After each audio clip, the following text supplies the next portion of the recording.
Hey kids. Okay, so I'm gonna just run you through what we're gonna be doing today since I'm not gonna be here. Apologize. I have an appointment for my kid that I have to get to. So, first things first, all right, and I'm gonna share this real fast. This is what we're doing today. So, we're wrapping up our Beowulf unit test. We are I'm gonna intro the Beowulf project to you and explain the kind of choices for it.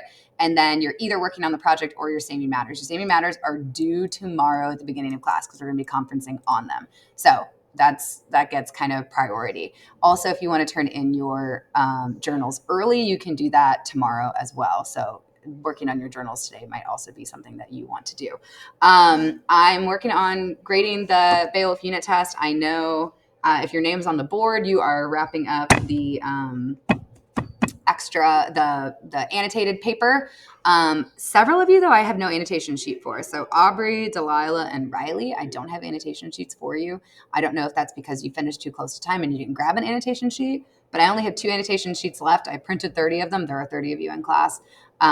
So one of you never grabbed a sheet. 2 of you, maybe, no, I have 2 left. 2 of you never grabbed a sheet and 1 of you has the sheet. So just make sure that makes it into the 4th period inbox. So you guys are going to be in the library with Miss Sauls. She's going to take up your phones. So make sure you give her your phones when you get to the library. Or actually, maybe she takes them right here. But yeah, so she's going to take your phones and then you'll get them at the end of the class period like normal.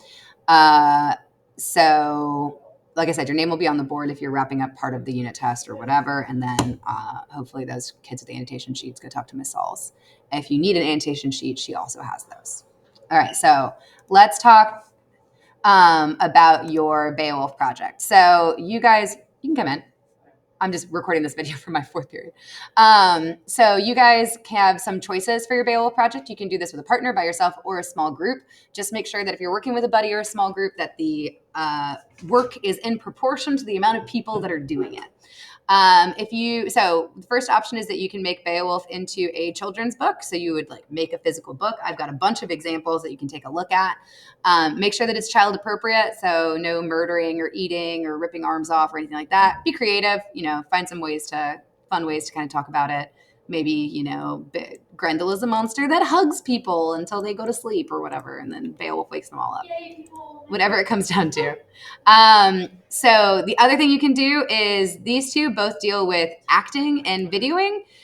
So with this one, you would pick at least 3 scenes from the poem and you would act them out.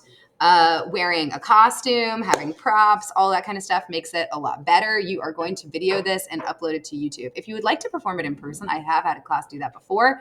Last year, who was it? Who was in the chicken suit? Oh, that was hysterical. Who was? I don't remember.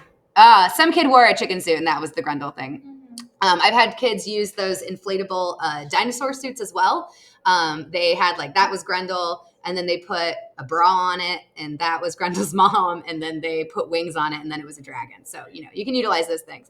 So that'd be the scene reenactment. Or you can reimagine it. So you want to make it like a mob movie, or I've had kids do it like The Office. So they had acting, they had a scene that was happening, and then it would cut to a talking head and them talking through it. Last year, they reimagined Beowulf as a romantic comedy, and they fell in love while they were fighting with each other. Whatever. It's up to you what you want to do with that. This one, number 4, Epic Hero Graphic Organizer. A lot of kids do this one and they do it poorly because they think it's the easiest one. So if you do choose to do this, just make sure that you make a very nice visual product to go with it.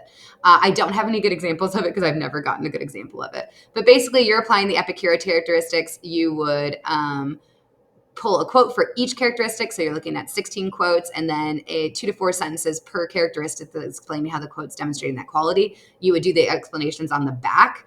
And then you would have a big symbol, and then the quotes would go on the front. So that's that bit. You can also make an Anglo-Saxon village. I got some pictures of these down here at the bottom. So if you want to use the info that we got in Life 999 or from the PowerPoint, basically you are making an Anglo-Saxon village. The more detail that you can include, the better. And here are some examples of what some of those look like. I have also had students make this on Minecraft or in Fortnite, where they create their Anglo-Saxon villages, and then they either do screenshots or they screen record, and then they kind of talk us through what they were doing. If that's something that interests you, you're welcome to do that as well. So that's the Anglo-Saxon village. And then lastly, you can do a eulogy for Beowulf, where you are, like he's died and you are celebrating him, and you create a tombstone and an epitaph that you created for him. Your eulogy has to be at least 30 lines. It needs to be poetic, and it needs to be recited to the class. You'll note it says recite, not read. That means that it is acted, and you're graded on how well you perform that. One year I had students, rather than making a tombstone, they did a Viking burial for Beowulf. So they had like a little boat that they made, and they had a little paper Beowulf that they drew. And then we went outside and they put it in water and they set it on fire while they were reading his epitaph. So that was a really cool creative one. I think I also have a couple examples of the tombstones around. So those are the options for your, oh no, I was just doing all of that on the wrong tab. Here are the instructions for each one of these. I apologize. But you have access to this on Canvas. It's published. It's in your Beowulf unit. So anyway, that's what I'm going to get in front of that light so that I brighten up a little bit more. So that's what you guys are going to be doing today.